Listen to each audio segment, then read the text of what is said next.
Hola a todos, bienvenidos al canal. Hoy les recomendaré libros clásicos cortos, lo que ya se ha transformado en una sección del canal. Cada cierto tiempo hago un vídeo de este tipo. Los libros cortos me gustan mucho porque su brevedad no siempre los hace una lectura fácil, pero sí te dan tiempo de analizarlos con mayor detalle, ya que te puedes quedar más tiempo detenido en una página o en una idea, porque en sí el texto no es extenso. Por lo mismo, te puedes tomar un par de días para leerlos muy bien y analizarlos y digerirlos. Inicio la recomendación de textos breves con El Príncipe de Nicolás Maquiavelo, el cual traigo al canal debido a que me lo han pedido mucho en los comentarios. Este libro lo pueden encontrar en la Biblioteca Pública Digital, si son de Chile, y también lo pueden encontrar en internet porque en general andan muchas copias de él, muchas copias gratuitas y legales por ser de dominio público. El Príncipe es un tratado político escrito en 1513 por Nicolás Maquiavelo y publicado el año 1532.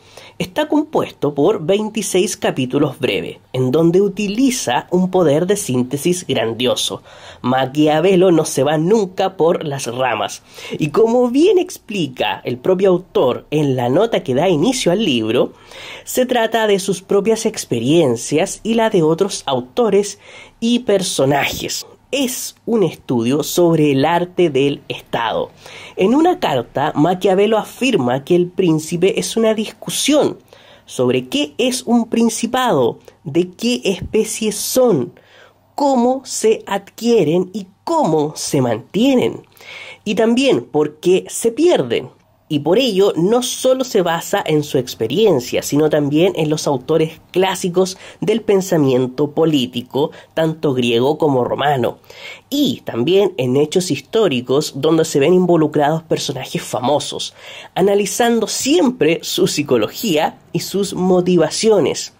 Y no analiza a estos hombres y casos desde una perspectiva positiva, ni tampoco negativa, tampoco caótica, sino que simplemente lo hace desde una perspectiva realista, es decir, la práctica. En la obra de Maquiavelo prima el sentido común por sobre todo. Por lo mismo, si un príncipe pretende obtener gloria y mantener un estado, es decir, conservar sus intereses, irremediablemente no podrá conducirse por las normas de la moral convencional. En otras palabras, solamente podrá defender lo que es bueno cuando pueda, aunque siempre debe conservar las apariencias. No debe ser visto como un ser perverso este príncipe, porque la mejor fortaleza que existe es no ser odiado por el pueblo, y es por este tono práctico y frío que tiene la obra por la que se utiliza hoy en día el término de maquiavélico. Pero si se analiza con detención, en ningún momento el autor se inclina a propósito a la utilización de métodos poco morales para gobernar. Solamente lo hace cuando es estrictamente necesario. No hay una intencionalidad de su parte, es solo que el arte de gobernar así lo exige, ya que la política, al ser un arte, concibe sus propios valores, es decir, lo que sirve para ganar es lo único bueno y lo que no es simplemente malo.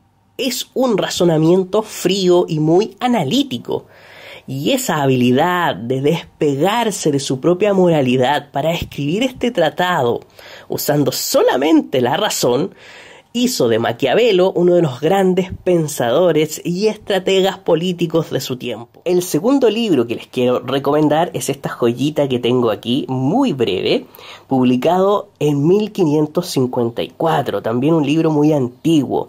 Se llama La vida de Lazarillo de Tormes y de sus fortunas y adversidades, también conocida como El Lazarillo de Tormes.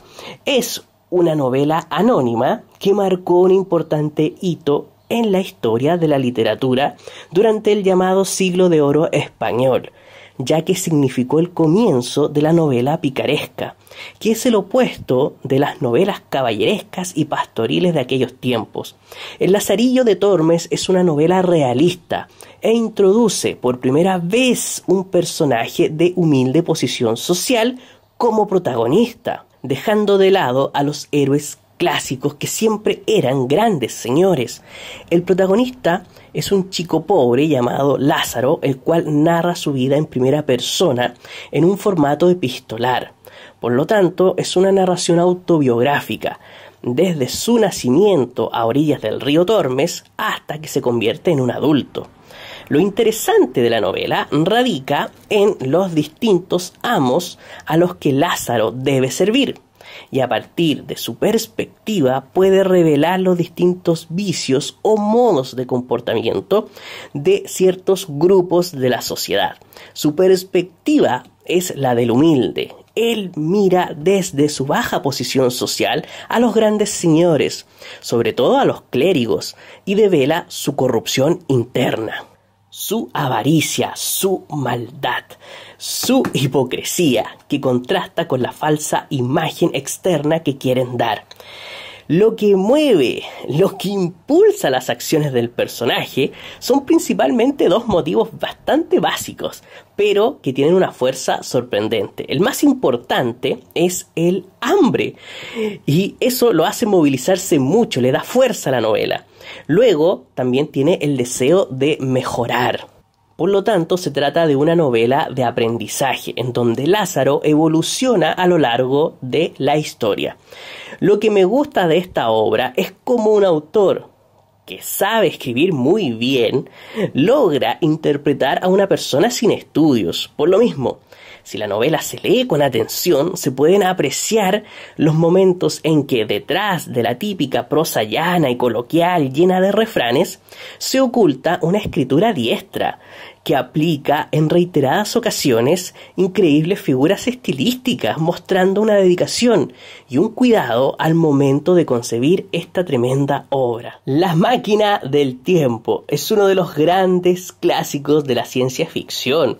Fue publicada en 1895, por lo que la historia se desarrolla en pleno Londres victoriano. El protagonista, ideado en este libro por H.G. Wells, es un científico con conocimientos en muchas áreas del estudio y no recibe ningún nombre, pero se refiere a él como el viajero del tiempo. Este hombre crea una máquina que viaja por el tiempo a partir de un concepto muy interesante, el del tiempo como una cuarta dimensión, por la cual la conciencia humana puede viajar, una idea completamente genial de H.G. Wells. Lo interesante del libro en sí es cuando el protagonista narra su viaje en el tiempo. El relato del viajero se centra en su encuentro con la humanidad del año, ojo con este año, 802.701, es decir, un futuro extremadamente lejano. Como buen científico, el viajero tiene un gran poder de observación y se dedica a mirar atentamente la sociedad futura, y va generando a partir de sus observaciones diversas hipótesis que podrían explicar su actual estado.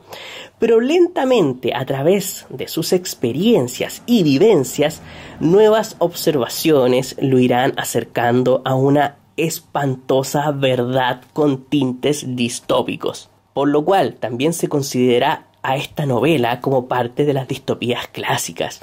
No puedo contarles nada más sobre eso, ya que lo que el viajero encuentra en aquel año específico es la gran sorpresa del libro. El tipo de sociedad del futuro sorprenderá a cualquiera. Toda la idea de esta sociedad futura nace de las ideologías y realidades imperantes a finales del siglo XIX en Inglaterra. Wells hace una clara crítica social a la gran brecha entre las distintas clases sociales, entre el proletariado y la burguesía. Nos muestra una especie de subversión de órdenes sociales, donde las distintas visiones del progreso se invierten. Pero quizás su mayor logro fue presentar una sociedad humana que dejó de exigirse, dejó de hacer un esfuerzo por cambiar su destino. Una sociedad que finalmente había alcanzado su plenitud. Ya no tuvo más necesidades, se les había dado todo y el resultado de aquello lo deja plenamente descrito en sus observaciones de aquel lejano futuro. Ahora vamos con este librito. No es la edición ideal, pero es la única que tengo en el librero de él y me sirve mucho para hacer el video. Esta edición es de la gran biblioteca Icarito, editorial Andrés Bello. Esto es del año 94, es una reliquia de mi librero. Yo creo que antes de leer este libro ya nos podemos imaginar de qué trata, debido a lo mucho que se ha usado la idea de Stevenson en las adaptaciones cinematográficas. Aquí el autor toca el tema de la duplicidad, pero de una forma bien marcada entre el bien y el mal, y tiene un proceso de escritura muy virtuoso. ¿Por qué? Imagínense lo fácil que esta historia se podría caricaturizar, lo que se ha hecho mucho en televisión. La idea de Stevenson es grandiosa, pero corre el riesgo de parecer ridícula, de parecer poco creíble, y hay una delgada línea entre que resulte real y que la historia se deforme.